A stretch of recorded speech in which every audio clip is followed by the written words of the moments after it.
வணக்கம். உங்களை வேதியியல் தமிழிற்கு வரவேற்கிறேன். நம்முடைய கெமிஸ்ட்ரி 24x7 நெடுந்தொடர்ல நம்ம முந்தைய போட்டித் தேர்வு வினாக்கள ஒண்ணா பார்த்துக்கிட்டே வர்றோம். அந்த அடிப்படையில நம்ம இன்னைக்கு ஒரு கேள்விய பற்றி பார்க்க போறோம். அதற்கு முன்னதாக நம்ம சேனலுக்கு யாரும் சப்ஸ்கிரைப் பண்ணாம இருந்தீங்கன்னா, சப்ஸ்கிரைப் பண்ணுங்க. வாங்க இன்னைக்கு என்ன கேள்வின்னு சொல்லி நம்ம பார்க்கலாம். இக்கேள்வியானது நம்ம ஹெக் ரிலேட்டட் ப்ராப்ளம் சீரிஸோட தொடர்ச்சி தான். இந்த கேள்வியானது CSIR 2024ஆம் ஆண்டு கேட்கப்பட்ட கேள்வி. இந்த கேள்வியின்படி இந்த டைஹைட்ரோஃபியூரன் டெரிவேட்டிவ் வந்து 2-நாப்தைல் அயோடைடு கூட palladium acetate, triphenyl phosphine, silver carbonate மற்றும் அசிட்டோநைட்ரைல் கூட வினைபுரியும் பொழுது நமக்கு ஒரு ப்ராடக்ட் வந்து கிடைக்குது. கீழே வந்து 4 விடைகள் வந்து கொடுத்துருக்காங்க. வாங்க எது சரியான விடைன்னு சொல்லி நம்ம சேர்ந்து கண்டுபிடிக்கலாம். ஸோ அதற்கு முன்னதாக நம்ம சேனல்ல ஏற்கனவே ஹெக் கிராஸ் கப்ளிங் ரியாக்ஷன் மற்றும் அதனோட கேட்டலிட்டிக் சைக்கிள் மெக்கானிசம் மற்றும் அதனுடைய எடுத்துக்காட்டுகள் வந்து நிறைய பார்த்துருக்கோம். யாரும் பார்க்கல அப்படின்னா டிஸ்கிரிப்ஷனில் லிங்க் இருக்குது, பாருங்கள். சரி, நம்ம வினைக்கு வருவோம். ஹெக் கிராஸ் கப்ளிங் வினையின்படி முதல் படியில் என்ன நடக்கும் அப்படின்னா ஆக்டிவ் பெல்லாடியம் கேட்டலிஸ்ட் ஜெனரேஷன். ஏன் அப்படின்னா இந்த வினைக்கு பெல்லாடியம் 0 கேட்டலிசிஸ் வந்து தேவை. ஸோ அதன்படி பார்க்குறப்ப முதல்ல என்ன நடக்கும், பெல்லாடியம் அசிட்டேட் வந்து ட்ரைஃபனைல் பாஸ்பைன் கூட வினைபுரிகிறப்ப நமக்கு இந்த பெல்லாடியம் காம்ப்ளெக்ஸ் கிடைக்கும். அதன் பிறகு லிகான் டிசோசியேட் ஆகி நமக்கு பெல்லாடியம் 0 வந்து நமக்கு கிடைக்கும். அதற்கு அடுத்ததாக என்ன நடக்கும், இந்த 2-நாப்தைல் அயோடைடு கூட ஆக்சிடேட்டிவ் அடிஷனுக்கு உட்பட்டு நமக்கு இந்த பெல்லாடியம் காம்ப்ளெக்ஸ் வந்து நமக்கு கிடைக்கும். இதன் பிறகு இந்த காம்ப்ளெக்ஸ் சில்வர் கார்பனேட் உடன் வினைபுரியும் போது நமக்கு சில்வர் அயோடைடு வீழ்படிவு நடந்து நமக்கு கேட்டையானிக் காம்ப்ளெக்ஸ், அதாவது பெல்லாடியம் கேட்டையானிக் காம்ப்ளெக்ஸ் வந்து நமக்கு கிடைக்கும். ஹெக் ரியாக்ஷன் பற்றி முழுமையாக நீங்கள் படிச்சிருந்தீங்க அப்படின்னா அதில் 2 வகையான மெக்கானிசம் இருக்குன்னு உங்களுக்கு தெரிஞ்சிருக்கும். ஒன்று வந்து என்னென்னா நியூட்ரல் மெக்கானிசம், இன்னொன்று வந்து கேட்டையானிக் மெக்கானிசம். பொதுவாக இந்த கேட்டையானிக் மெக்கானிசம் எங்கெல்லாம் ஆப்ரேட்டிவ் ஆகும் அப்படின்னா, நம்ம எலக்ட்ரான் ரிச் அல்கீன் பயன்படுத்தணும் அப்படின்னா நமக்கு பெல்லாடியம் கேட்டையானிக் காம்ப்ளெக்ஸ் பயன்படுத்தணும் அப்படின்னா அந்த வினை வந்து நல்ல எஃபிஷியண்ட்டாக நடக்கும்.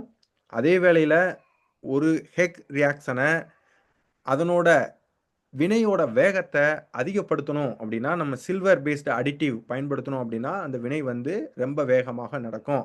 ஸோ நம்ம கேஸில் பார்த்தோம் அப்படின்னா இங்கே என்ன கொடுத்துருக்காங்க, ஒரு எலக்ட்ரான் ரிச் அல்கீன் வந்து நமக்கு கொடுத்துருக்காங்க. ஸோ அதன் காரணமாக இங்கே என்ன பயன்படுத்தியிருக்காங்க, சில்வர் கார்பனேட் அடிட்டிவ் வந்து பயன்படுத்தியிருக்காங்க. ஸோ இதன் காரணமாக இங்கே என்ன ஜெனரேட் ஆகுது, பெல்லாடியம் கேட்டையானிக் காம்ப்ளெக்ஸ் வந்து நமக்கு ஜெனரேட் ஆகுது. ஸோ இதன் பிறகு என்ன நடக்கும், இதன் பிறகு முக்கியமான ஸ்டெப் வந்து நடக்கும், அதாவது பை காம்ப்ளெக்ஸ் ஃபார்மேஷன். ஏன் இதை முக்கியமான ஸ்டெப் அப்படின்னு சொல்கிறேன் அப்படின்னா இங்கே தான் நம்ம ஸ்டீரியோ கெமிஸ்ட்ரி பற்றி பேச போகிறோம்.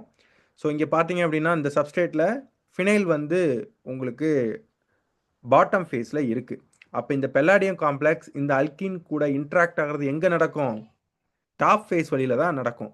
ஸோ அப்படி டாப் ஃபேஸ் வழியில் நடந்துச்சு அப்படின்னா உங்களுக்கு இந்த காம்ப்ளெக்ஸ் வந்து உங்களுக்கு கிடைக்கும். இதன் பிறகு என்ன நடக்கும், கார்போபெல்லடைசன் அல்லது மைக்ரேட்டரி இன்சர்ஷன் வந்து நடக்கும். ஸோ இங்கே நம்ம கவனிக்க வேண்டியது என்னது, ரீஜியோ செலக்டிவிட்டி வந்து கவனிக்கணும். எந்த கார்பனுக்கு பெல்லாடியம் போகும், எந்த கார்பனுக்கு இந்த 2-நாப்தைல் ரிங் சிஸ்டம் வந்து போகும் அப்படிங்கிறத நம்ம பார்க்கணும். சரியா, அதற்காக நம்ம என்ன பண்ணணும் அப்படின்னா எலக்ட்ரானிக்ஸ், அதாவது அல்கீனோட எலக்ட்ரானிக்ஸை வந்து நம்ம பார்க்கணும். ஸோ இங்கே இருக்கக்கூடிய அல்கீனோட எலக்ட்ரானிக்ஸை பார்க்கணும் அப்படின்னா இங்கே பார்த்தீங்க அப்படின்னா ஆக்சிஜன் இருக்குது. ஆக்சிஜனுக்கு லோன் பேர் ஆஃப் எலக்ட்ரான் இருக்குதுன்னு நமக்கு தெரியும். ஸோ அந்த லோன் பேர் ஆஃப் எலக்ட்ரான் இந்த கார்பனை நோக்கி நகர்றப்ப இந்த பை எலக்ட்ரான் வந்து இந்த கார்பனை நோக்கி நகரும். ஸோ அதனோட அடிப்படையில் பார்க்குறப்ப இந்த கார்பன் வந்து எலக்ட்ரான் ரிச்சாக இருக்கும், இந்த கார்பன் வந்து எலக்ட்ரான் டிஃபிஷியண்ட்டாக இருக்கும். ஸோ நமக்கு தெரியும் இந்த பெல்லாடியம் சென்டர் வந்து ஒரு எலக்ட்ரோஃபிலிக் சென்டர் அப்படின்னு நமக்கு தெரியும்.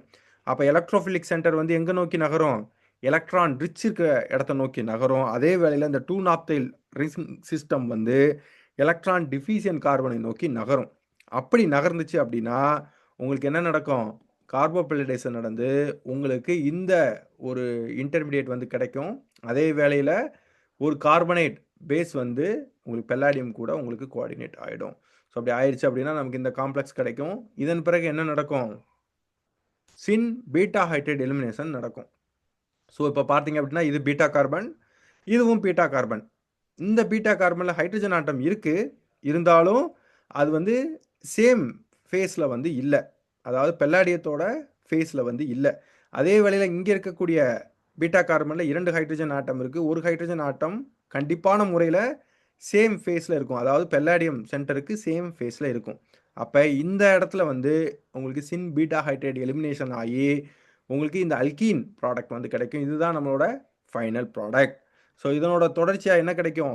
இந்த பெல்லாடியம் காம்ப்ளெக்ஸும் கிடைக்கும். இது அதற்கு அடுத்ததாக ரிடக்டிவ் எலிமினேஷனுக்கு உட்படும்போது நமக்கு பைகார்பனேட் அயான் வந்து கிடைக்கும். அதே வேளையில பெல்லாடியம் ஜீரோ கேட்டலைசிஸ் வந்து நமக்கு ரீஜெனரேட் ஆயிடும். சரி வாங்க நம்ம கேள்விக்கு போகலாம். ஸோ இதுவரைக்கும் நம்ம விவாதிச்சதோட அடிப்படையில பார்க்குறப்ப, கீழ குடுத்திருக்கக்கூடிய விடைகள்ல மிகவும் சரியான விடை வந்து எது? ஆப்ஷன் 1 தான். உங்களுக்கு இந்த விரிவுரை பிடிச்சிருந்துச்சுன்னா, லைக் பண்ணுங்க, ஷேர் பண்ணுங்க, கமெண்ட் பண்ணுங்க. இது போன்ற கேள்விகள் அடிக்கடி வரணும் அப்படின்னா, வேதியியல் தமிழிற்கு சப்ஸ்கிரைப் பண்ணுங்க. மீண்டும் இன்னொரு கேள்வியில் சந்திக்கும் வரை நன்றி நண்பர்களே!